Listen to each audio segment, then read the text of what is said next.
Xo'p, aytganimizdek, expenditure haqida hech qanaqa ma'lumot berganimiz yo'q. Keyingi variant, 8-variant, the key to Japanese success in mass education. Success haqida ham aniq biron bir ma'lumotga ega bo'lganimiz yo'q va oxirgisi the role of homework correction. Homework haqida ham hech qanaqa qo'shimcha ma'lumot olganimiz yo'q. O'shaning uchun bizda to'g'ri keladigani birinchi variant bo'ladi, the influence of Manbusho.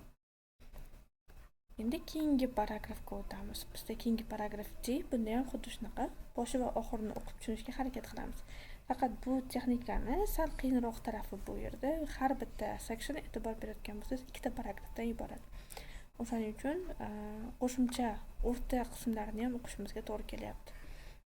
Xo'p, lessons all follow the same pattern. Lekin o'sha mana bu birinchi gapdan ancha ma'lumot olsak bo'ladi. Birinchi gapimizda nima demoqchi? Darslarning umumiy formati.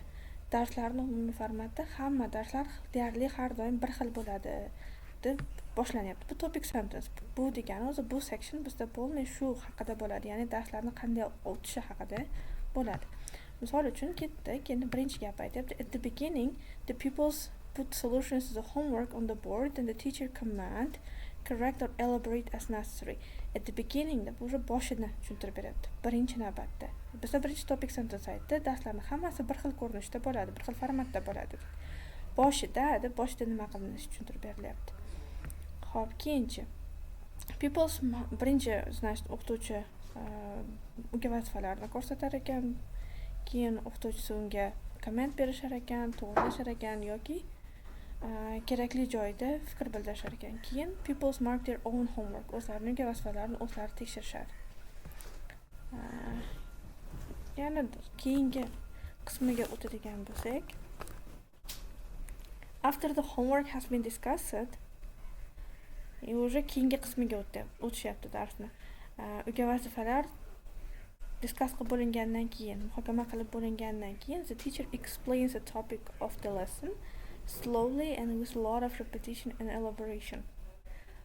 Xo'p, yana orasidan davom etib ketaveramiz. Yana qayerdadir bizga o'sha darsning qanday formatda o'tilayotganligini bildirayotgan gap bo'lishi kerak. Va bu o'z navbatida oxirgi gap bo'lishi mumkin. Shuning uchun oxirgi gapiga qaraymiz.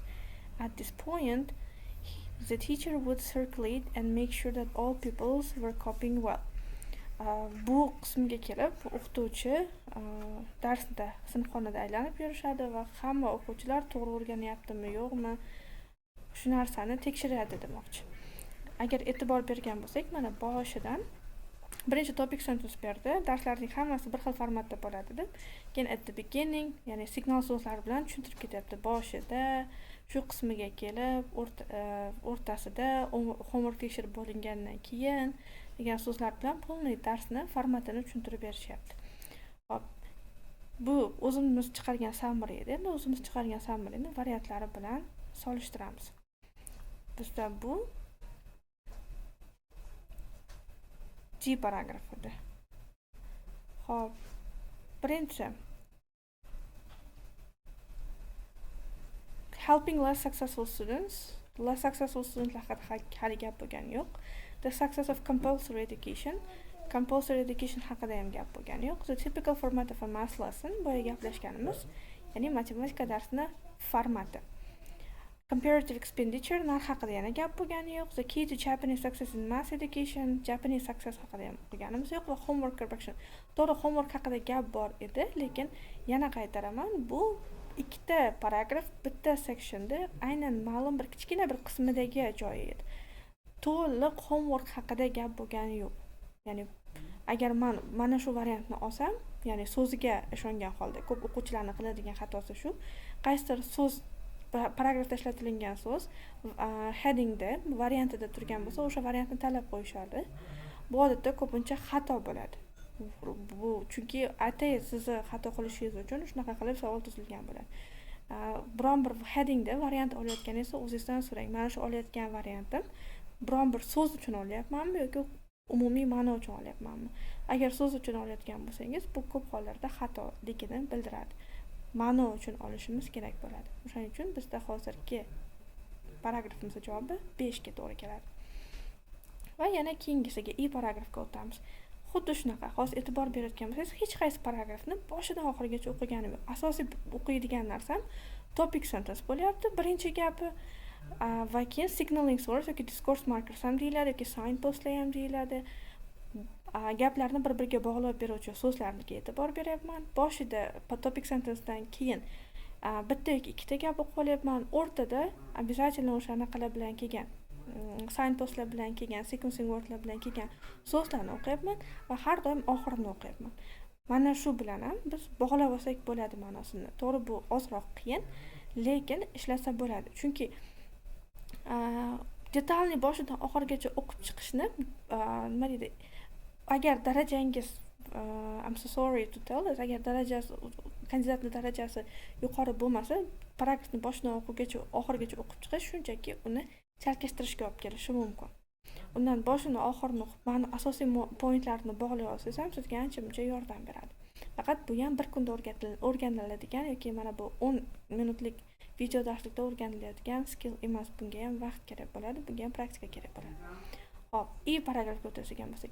It is remarkable that large mixed ability classes could be kept together for math throughout all their compulsory schooling from 6 to 15. Ya'ni 6 yoshdan 15 yoshgacha edi bu.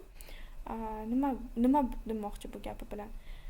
It is remarkable, ya'ni hayron qolarlisi yoki diqqatga sazovor shuki, large mixed ability classes. Sinfxonalar katta edi, boya tepadog'da o'qigandek 40 tagacha ham o'quvchi bo'lishi mumkin edi. Bular large mixed ability degani yaxshi o'qiydigan ham, yomon o'qiydiganlar ham bitta sinfxonada bo'ladi. Va matematika darsi va bu sistema 6 yoshdan 15 yoshigacha majburiy ta'lim bo'yicha polniy davom etadi. Ya'ni hech qachon ular ajratilmaydi va sinfxonalar har doim katta bo'ladi. Xo'p, nima bo'pti keyin? Shunga nima qilibdi degan savol. Teachers, ya'ni buni nimaga beryapman? Topic sentencedan men konkret nimadir tushunganim yo'q. O'shaning uchun yonidagi supporting gaplarni ham o'qiyman. Teachers say that they give individual help at the end of a lesson or after school, setting extra work if necessary. O'qituvchilar aytishar ekan, nima qilar ekan o'qituvchilar? Individual help qilar ekan darsda oxirida yoki darsdan keyin yoki extra work, qo'shimcha yordam berishar ekan agar kerak bo'lsa. Qachon kerak bo'lsa? Ya'ni savolim bor. Hali biron bir konkret ma'noga chiqqanim yo'q.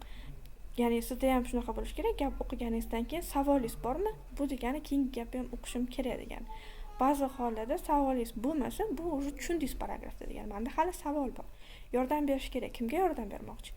In observed lessons, any strugglers. Strugglers menda qiyin, ya'ni o'qishga qiynalayotgan, o'rganishga qiynalayotganlar would be assisted by the teacher or quietly seek help from their neighbor.